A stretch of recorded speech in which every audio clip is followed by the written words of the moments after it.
Thank you very much, Emily. And thanks, Will, for his information. That's obr.org, not .com, just so everybody knows.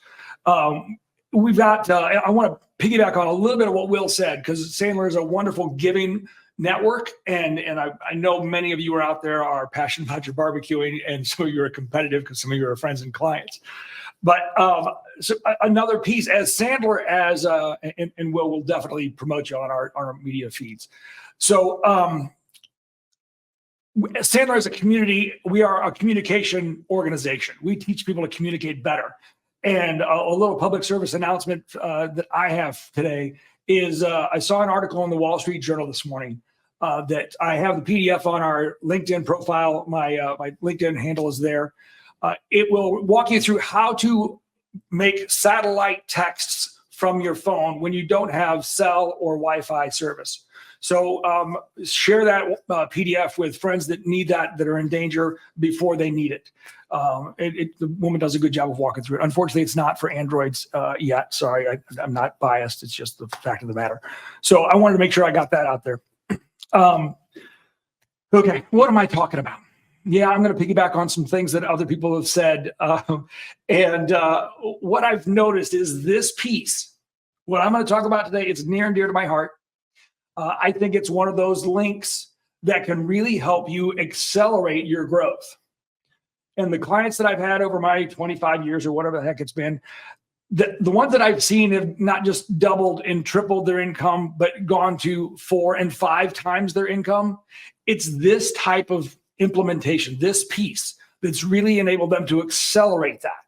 So I hope you have fun with this and really dive in. So you're doing this already. You're using some of these tools. You're doing the exercise already. You're just not leveraging it.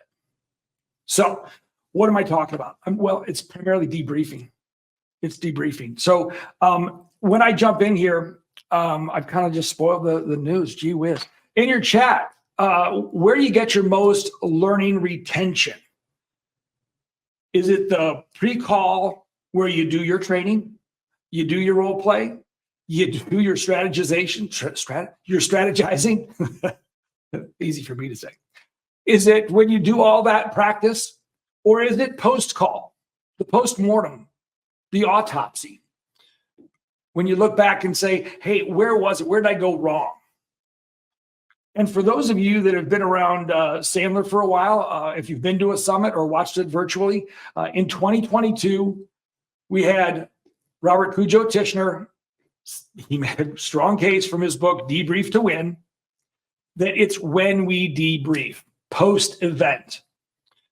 And a couple of colleagues and I talked to him afterwards and said, but wait a minute, isn't training important?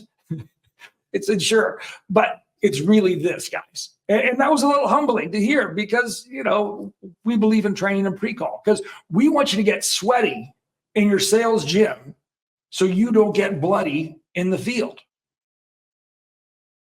But this post-mortem thing, sometimes we really kind of mess that up. And here's what I said earlier, we're doing this already. So follow me with this. You are sometimes formally debriefing with your manager, constructively and effectively. Sometimes it's not so much, and we'll talk about that in a second. Other times you're debriefing with another colleague, a friend, and that takes one of two flavors very often. You're complaining about what didn't go wrong and probably blaming it on somebody else. Not my fault. Or you're bragging about how great it went. Because, man, am I good? And unfortunately, we often wing it in those aspects, and we don't really capture the things that we're doing well to replicate those. And the third case might be when you're laying in bed at 2 a.m, watching the ceiling fan go around, losing sleep because you didn't get the deal you thought you had, and it slipped through the cracks. So you're debriefing one way or another. So today I want to take you to, we've got programming in ourselves. Our parents instilled this program. It's designed to keep us safe. It's guardrails to keep us on the right path. We'll talk about that in a second. I'm going to build your awareness about where you are, just so you can make the choice from your adult to adjust it. Those of you who've seen me talk before know that emotions and subconscious and adult ego states and all those are very near and dear to me. I believe in my heart of hearts that our subconscious drives about 90% of what we do on a daily basis. And the language of our subconscious is emotions, energy in motion, emotion. And so we need to be able to harness that and tailor that to be aware of it, to get the most out of it and reprogram that and sometimes and make conscious decisions to update those. So I'm going to give you some tools to do that. And then at the end, in 20 some minutes, we're going to actually apply that in real life. And we're going to have you do it before you leave. So that'll be fun. Yay. So in your chat, we all use GPS, and it's crazy how universal it's become. Which one's your favorite? Is it A for Apple Maps, G for Google, or W for Waze? I'm just kind of curious, just taking a poll, because I've got my favorite. I like Apple, but I really don't. I prefer a satellite image that Google gives me. I do like that Apple will tell me, turn in 20 feet, this one. No, the next one. It really gets me on the right turn. I like Google, especially that they kind of teamed up with Waze now, and they've given you more of, hey, here's what's coming, whether it's something on the road or traffic or police ahead. For some of you that don't believe it's a speed limit, it's a speed suggestion. And then Waze, it's kind of funny. I like it when I know where I'm going, which kind of defeats the purpose. When I'm on the interstate and I know where I'm going. My wife and I took a road trip a couple 6 weeks ago, and Waze got us off the beaten path. Next thing I know, we're on a county road. Now, this wasn't a county highway. This was no lines, no speed limits, no nothing. And it was, I had to just trust Waze. Now, yes, I know some of you are going, why didn't you change? We could have done those things. But the other thing I noticed about Waze is it started to sound like my parents' scripts. It started to say things like, go back. Especially, when I turned off and finally tried to find another way, it said, you turn, you go back on the path. That's not what we do. And suddenly I heard my ancestors and parents' voices saying, this is what we do as a family. We don't go there. We don't root for that team. So to spark that for you, to see what your baseline of what does get your emotions going, I'm going to go back to some of the sports analogies that Michael and Karen used. We're in the heart of the football season. We're coming into playoffs for the baseball. We're in baseball playoffs. Let's suppose you're going to your relative's house that has the biggest TV and the best sports subscription package, and to watch the family team that you're all rooting for, and you wear your rivalry's colors. So you're Ohio State and you wear Michigan, or they're Alabama and you wear anybody else, right? I mean, it's pretty much that way. Or when we see the Ravens and anybody, or Detroit and Yankees, you pick. There's going to be some resistance. Heck, Monday night I showed up without just with regular clothes and I got grief. I mean, it's kind of real. So what if it's not sports? What if it's you pull up an electric car? How's your family going to feel if you're driving a Tesla? What are they going to say? I know a family that used to be oil distributors, and one of the kids bought a Tesla. And the father said he hates the oil business so much he bought an electric car. What if you don't want grandma's china? She's passed away. We're trying to clean things out, and they want you to have the china. And I don't want it. What happens? What if you don't want to go to the Christmas with everybody? You want to start your own traditions with your family, with your spouse and your kids. Are there emotions attached to that? Is there judgment involved? What if you want to become a salesperson? and you're like Dave Mattson and came from a family of educators, do you think there's much of a pushback on that? What if you want to get a cat, for heaven's sakes? So some of those, I'm hoping that some of that rings true, because here's what happens. What if I want to make $1 million a year? And these new steps, this new GPS programming that I want to go after is in my best interest. It's going to help me grow and better my life the way I want it to. Because at the end of the day, you're the one in charge of your life. Sad but true. So what are your choices? It's your life. It's a one-act play. Let's live it by design, not by default. And if you have any issues, you still haven't quite connected the dots on how sometimes our programming can kick in and predetermine what we can and can't do in life. For those of you that are OC fans, Team Brody, Team Seth kind of stuff, Adam Brody has a new show with Kristen Bell on Netflix called Nobody Wants This. Now, the fact that the title is Nobody Wants This is evidence enough that everybody in the show doesn't want them to do what they're doing. There's a lot of pressure. There's a lot of scripts that come into play about what people can and can't say. Scripts as in emotional, not Hollywood. So have some fun with that. So what's this mean with debriefing? What's that have to do with sales, Bob? Imagine you're meeting with your sales manager, like you do, and they say, how'd your meeting go? And you say, it was a good meeting. I think we're going to get some business from them someday. And your manager says, how come? And you said, because. And you're not really have a lot of data to back it up. That doesn't really, that's not good data. What I want you to be able to do is be as objective as possible and not justify, explain, and defend in your debrief sessions.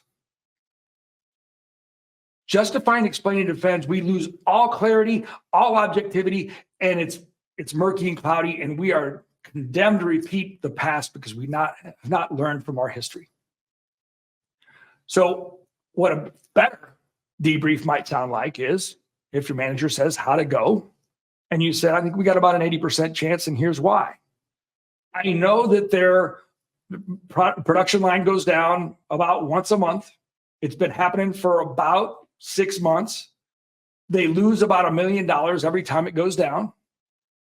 They have a scheduled maintenance shutdown on the calendar for January. They've got other things on the list. I haven't talked to the floor manager, ops manager. I know he's got some other things on the list. I don't know where this ranks. The plant manager, it's important because bonuses are about evaporated, and frankly, his head's on the chopping block if he doesn't get this fixed. I know they're going to need about 30 man hours to help us make things happen. We may need anywhere between 150 to 300 man hours to make it all come to life.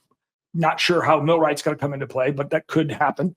I know that they've got about 300 grand set aside for this in the budget. If it's more than that, they're going to have to find it somewhere. I'm not sure where that's going to come from. I've got a meeting next Friday to meet with the plant manager. And more importantly, what I don't know is I don't know what the other people on the decision process think. I know the plant manager wants it. I don't know about the ops manager. I don't know about the finance guy. I know it's in the budget, but I'm not comfortable with it yet. So the plant manager's homework is to go back and find out where they're going to find the money. I'm going to meet with them next week, and we're going to meet with other decision makers to figure that out. Why is that important for a manager to know? Well, here's why. His ownership, his leadership, his direction needs to be able to make decisions about staffing, inventory, real estate, cash flow, a whole lot of other things based on what we bring back from a sales call. So we've got to get over ourselves. A debriefing session is not a place to get your needs met. Sorry, I get a little passionate about this. It's just not about us. So managers, This is key. Debriefing sessions have to be a judgment-free zone. We have to hold the person safe so they have the permission and ability to talk about what is really going on. If we're chastising them as a person, that's going to deflate and make them more defensive, and they're going to go back into justify, defend, and explain mode. Not productive. So, another Wall Street Journal article I read on the 3rd talked about why you are not supposed to ask people what they do anymore. That headline caught my eye. What's wrong with that? And they said, because of the concept of enmeshment. Now, that was a term I did not know. Enmeshment, E-N-M-E-S-H-M-E-N-T. Enmeshment comes from, or means, according to this person, my self-worth is derived from my position, my job, my title. I can hear the Sandler clients on the other end of this video screaming at their monitors. That's kind of silly. Because who I am is not what I do. And if you've been around Sandler for any length of time, that's what we call the identity versus role theory. Now, identity versus role. Essentially, it's who I am is not what I do. If I have a self-concept of a 5, 6, or 7, I am not going to perform on my role side very consistently or for very long at 8, 9, 10. Because at some point, I'm going to get in my head and say, Bob, you are good, but you are not that good. And I'm going to find a way to botch some things, mess some things up, and I'll average back out at my golf handicap of a 5. So let me spin this a little bit more. Let me break it down to about as simple as I can possibly get it. Who's got kids? Thank you. Who knows a kid? Who's been a kid? Okay. So for those of you that have kids, this will be pretty easy. For those of you that have been a kid, it might be a little painful. When your child is born, you love them unconditionally. They are perfect. And then they become toddlers, terrible twos, adolescents, tweens, young adults. Along the way, there are behaviors that may not have that unconditional support. They may do things that you may say, God, you are your mother's child. Let me give you an example. A friend of mine, I talked to him this morning.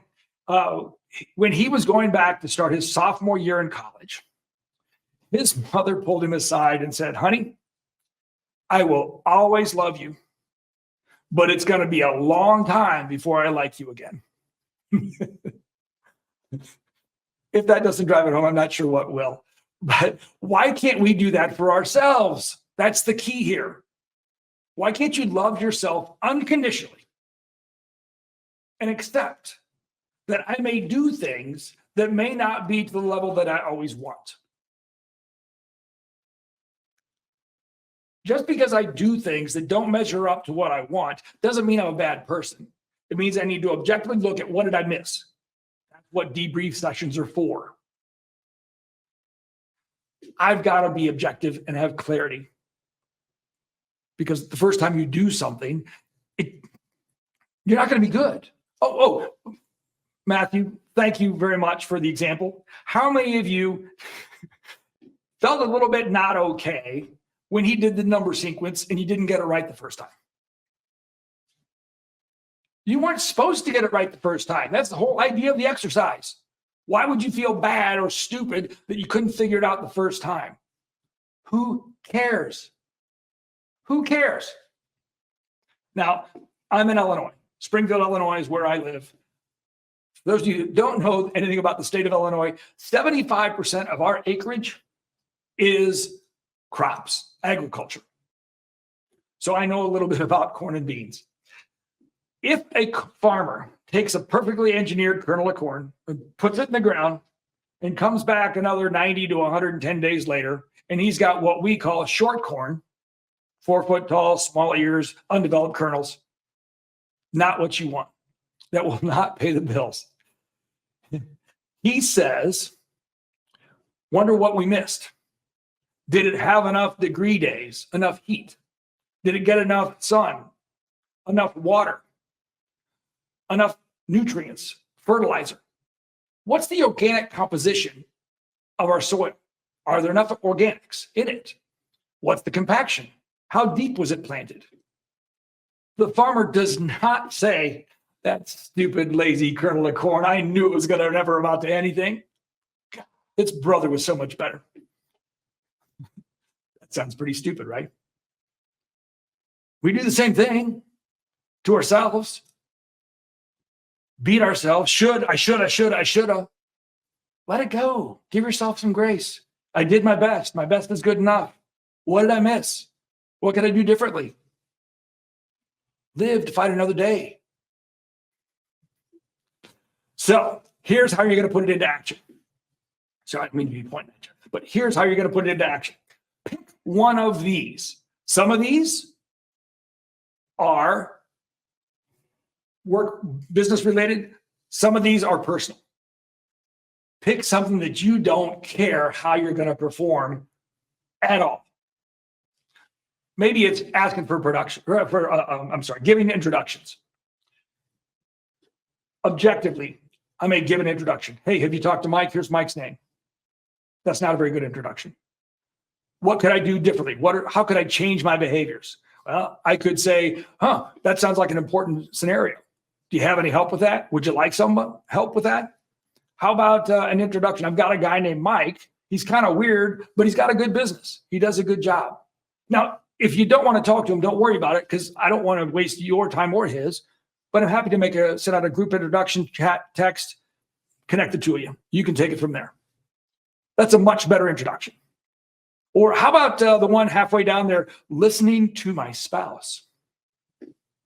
We all rock at that, right? Well, as soon as I say that, I know I'm in trouble. That's a constant, never-ending improvement factor.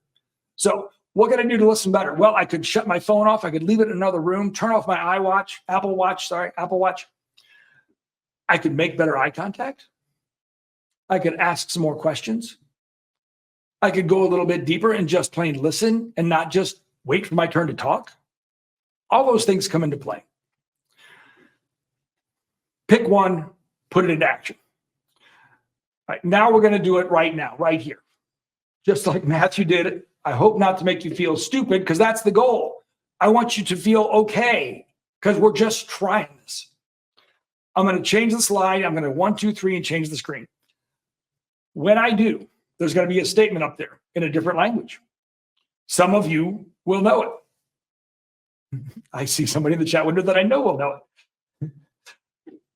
Most of you probably won't. So I want you to, on the count of 3, say it out loud. Nobody's going to hear you. You're all muted. You're probably in your own office. But if you're not in your own office, you're all watching it. And you're all going to say it together. It's going to be okay.